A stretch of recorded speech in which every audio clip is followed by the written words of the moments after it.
yang Pak Syarif ada di dalam ini akhirnya yang sebelumnya memutuskan untuk netral begitu kan, tiba-tiba sekarang memilih untuk mendukung Pak Prabowo. Alasannya apa? Tapi nanti kita lanjutkan. Pak Syarif mungkin juga mengenal Maher Zain ya. Maher Zain penyanyi religi, mengenal Kang Ubed juga mungkin. Besok akan menggelar konser di tanah air. Kita akan lihat dulu ya bagaimana situasi di Pak Prabowo atas saja begitu kan. Pak Syarif, saya ingin menanyakan tadi mengenai bagaimana ini akhirnya Partai Demokrat yang sebelumnya memutuskan untuk netral saja, tetapi tiba-tiba memilih untuk mendukung Pak Prabowo Hatta. Ya, pertama Partai Demokrat itu memiliki suatu konsep bahwa untuk berkoalisi itu bukan hanya sekedar menggabungkan suara perolehan pileg kemudian mengusulkan jadi capres, tetapi Partai Demokrat memiliki suatu konsep bahwa berkoalisi itu adalah kita harus yakin betul bahwa apakah visi misinya di dalam membangun bangsa ini 5 tahun ke depan itu sama dengan yang dimiliki oleh Partai Demokrat. Itu yang pertama. Nah, yang kedua, Partai Demokrat harus yakin bahwa keberhasilan pemerintah sekarang ini yang sudah banyak dinikmati oleh rakyat Indonesia, sekalipun ada yang perlu untuk diperbaiki, itu betul-betul dapat dilanjutkan oleh pemerintahan yang akan datang. Jadi Partai Demokrat sangat concern terhadap program-program yang betul-betul bermanfaat bagi rakyat. Anda yakin bahwa ini dimiliki oleh pasangan Prabowo Hatta? Itulah yang kami taati sekarang, itulah yang kami pahami, sehingga kami mengatakan kami akan berkoalisi kalau tahu betul visi misinya apakah sejalan dan segaris dengan Partai Demokrat. Dan pada saat kami Rapimnas, kami memutuskan bahwa kami akan netral, tetapi tidak golput. Dan kader-kader Partai Demokrat akan memberikan dukungannya kepada capres dan cawapres yang memiliki visi misi di dalam membangun bangsa ini ke depan. Kami akan mendukung apabila capres itu akan melanjutkan program-program pemerintahan SBY. Nah, dua hal itu. Dan ternyata pemahaman kami tentang koalisi itu disambut baik oleh pihak Prabowo dan Hatta. Mereka mengirim surat ingin memaparkan visi misi mereka. Nah, karena untuk memahami visi misi itu kan tidak bisa secara sporadis pada saat kampanye atau pada saat sosialisasi.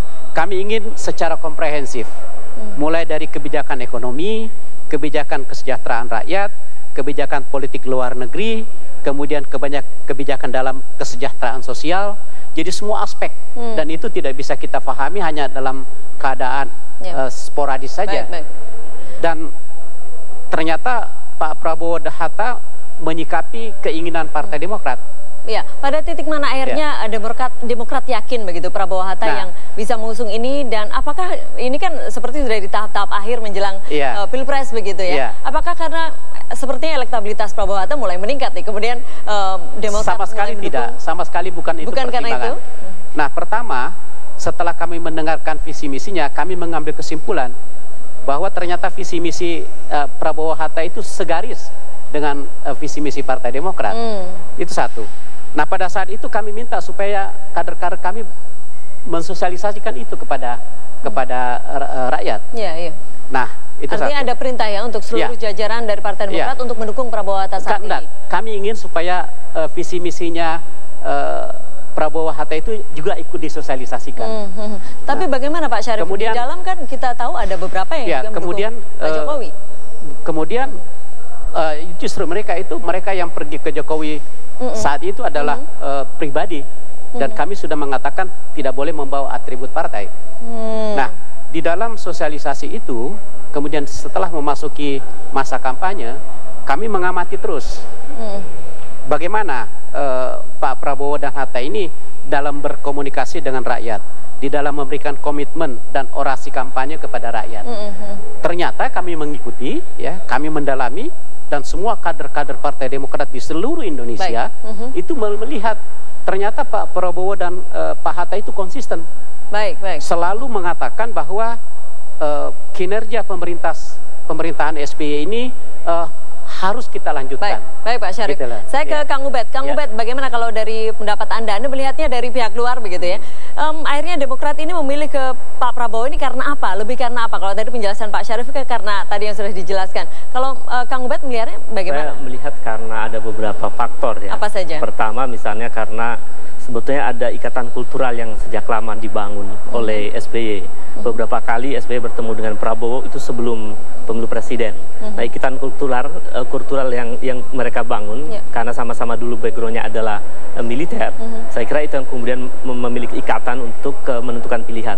Yang kedua, saya melihat tren sebetulnya, tren elektabilitas Prabowo yang makin naik, saya kira bahkan naiknya hampir 2-4% ya. Itu juga saya kira menjadi perhatian. Selain tentu saja visi misi yang diungkapkan oleh Prabowo Hatta. Jadi 3 hal itu yang kemudian membuat Partai Demokrat kemudian membuat pilihan. Nah, selain itu Mbak Feni, saya melihat bahwa ini adalah juga karakter politik yang ditampilkan oleh SBY. Di mana SBY adalah satu politisi ya, seorang politisi yang sangat mempertimbangkan sesuatu. Kang Ubed lagi, saya langsung akan meminta komentar dari Pak Syarif dulu terkait dengan tadi dukungan Ruhut Sitompul ke Pak Jokowi JK. Sudah diketahui bersama bahwa hampir semua kader Partai Demokrat seluruh Indonesia itu mengharapkan Partai Demokrat mendukung nomor 1. Dan itulah yang kami lakukan kemarin, karena desakan juga dari kader-kader Partai Demokrat seluruh Indonesia supaya memberikan dukungan kepada capres nomor 1, Prabowo Hatta. Bahwa ada 1-2 yang membelot, ya itu adalah sekali lagi itu adalah pribadi. Tidak hanya Ruhut, dan tidak ada boleh, Pak Haryono Isman juga ini. 1-2 orang tidak terlalu banyak. Kalau dihitung dari persentase itu mungkin 0, sekian persen. Kalau dalam statistik itu bisa dieliminir. Tapi kemudian ada sanksi atau tidak Pak Syarif? Kalau kita bicara sanksi bukan substansi untuk kita bicarakan sekarang. Yang penting, yang substansi sekarang adalah bagaimana memenangkan Prabowo Hatta. Ya itu dulu yang kita pikirkan. Jadi belum terpikir sanksi atau tidak apa terpikirkan, tapi kami mengatakan itu adalah pribadi. Ya, DPP mengatakan itu pribadi. Dan tidak ada restu dari SBY. Sekali lagi saya katakan, sekali lagi itu adalah pribadi dan belum terpikir sanksi dan tidak terpikirkan sekarang, belum terpikirkan sekarang, karena yang menjadi prioritas Partai Demokrat sekarang adalah memenangkan Prabowo Hatta. Baik, mengingat juga waktu yang sangat mepet ini ya. Kang Ubed, saya kembali ke Anda. Mengapa di waktu yang sangat mepet ini akhirnya Partai Demokrat baru memutuskan untuk bergabung dengan koalisi yang mendukung Prabowo Hatta ini? Apakah ini tidak terlambat begitu, Kang Ubed? Ya, saya kira sebetulnya terlambat ya, secara politik. Tetapi justru di hari-hari terakhir, kira-kira 5 hari lagi ya, untuk ke depan ini menjelang pemilu, karena tanggal 5 sudah mulai hari tenang, itu justru dia bisa terlambat tetapi juga cukup menentukan, karena begitu orang harap-harap cemas dan di hari-hari terakhir kemudian Demokrat menyatakan dukungan, itu ada efek elektabilitas saya lihat, karena Demokrat adalah sebuah partai yang sekarang masih mendapatkan suara 10% dan itu punya struktur politik organisasi yang sampai ke tingkat bawah.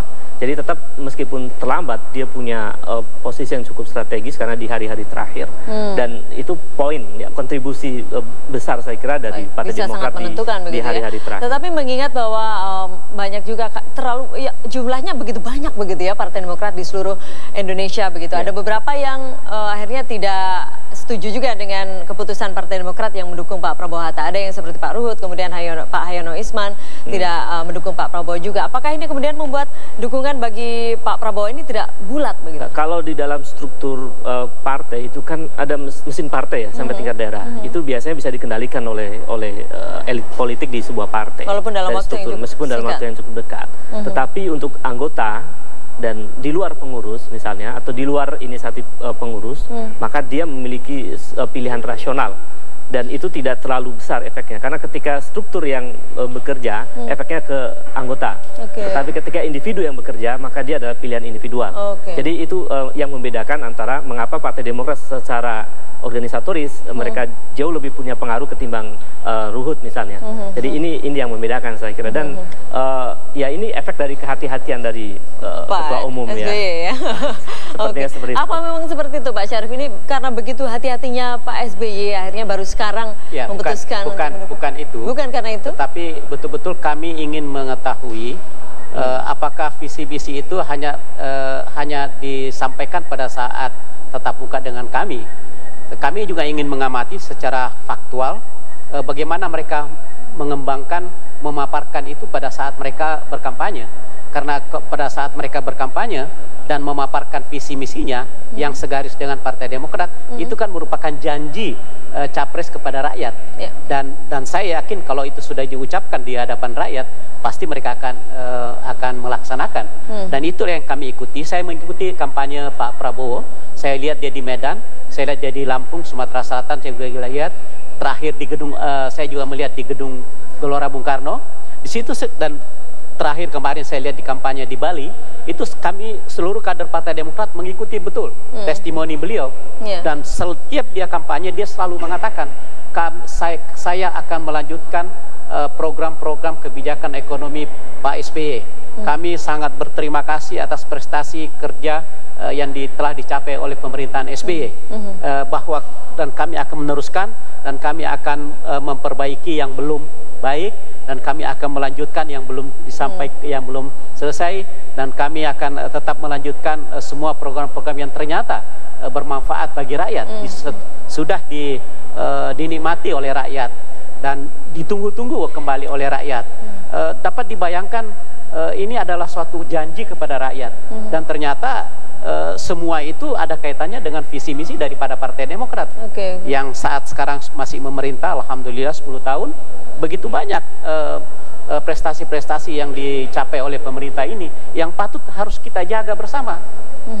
Kita lihat negara kita ini sangat diakui oleh negara-negara sahabat karena pertumbuhan ekonomi kita yang rata-rata 6% selama 5 tahun terakhir, itu mendapatkan penghargaan, apresiasi dari negara-negara sahabat lainnya. Baik, Pak Syarif, itu yang perlu harus kita lanjutkan. Baik, nanti kita juga akan lanjutkan bagaimana juga kemudian tanggapan Anda melihat elektabilitas yang katanya sudah mulai naik begitu dari Pak Prabowo. Sesaat lagi kami nanti akan lanjutkan, juga nanti kami akan menginformasikan mengenai bagaimana pertandingan yang akan berlangsung malam nanti dari Argentina melawan Swiss. Kami akan kabarkan usai jeda komersial berikut ini. Ya Kang Ubed, kalau ini ibarat bola begitu ya, pertandingan sepak bola, Demokrat ini masuk di menit keberapa nih? Sepertinya injury time ya. Ini bisa mencetak gol nggak nanti? Saya kira di hari-hari terakhir itu yang hari-hari yang menentukan di dalam politik ya. Dan kan kita tahu bahwa faktor kemenangan itu tidak tunggal. Ada faktor selain popularitas sang tokoh, juga adalah faktor mesin politik. Nah, mesin politik di kubu Prabowo Hatta ini dengan masuknya Partai Demokrat dia makin bertambah jadi 7 partai. Sementara kubu Jokowi ada 5 partai. Nah, dengan adanya 7 partai itu artinya mesin politik yang ada di tubuh Prabowo Hatta itu akan makin bertambah, dan ini sebetulnya juga kalau kita lihat elektabilitas naik itu jangan kemudian membuat dengan kekuatan 7 partai itu lalu mereka lengah itu. Saya kira ini poin penting bahwa kerja-kerja mesin politik menjadi penting di dalam proses untuk mencapai kemenangan. Karena memang faktor kemenangan tidak tunggal. Saya kira itu. Baik, Pak Syarif ini mengingat Pak SBY kan masih presiden saat ini. Bagaimana untuk bisa menjaga netralitas aparat dan juga birokrasi ini? Justru itu di dalam menjalankan roda partai ini, beliau menyerahkan kepada ketua harian dan sekjen. Kemudian kami diperkuat oleh ketua dewan pembina, ada ketua dewan kehormatan dan anggota-anggota dewan pembina dan kehormatan. Beliau tetap sebagai seorang presiden, beliau tetap sebagai pemimpin negara yang tetap netral di dalam hal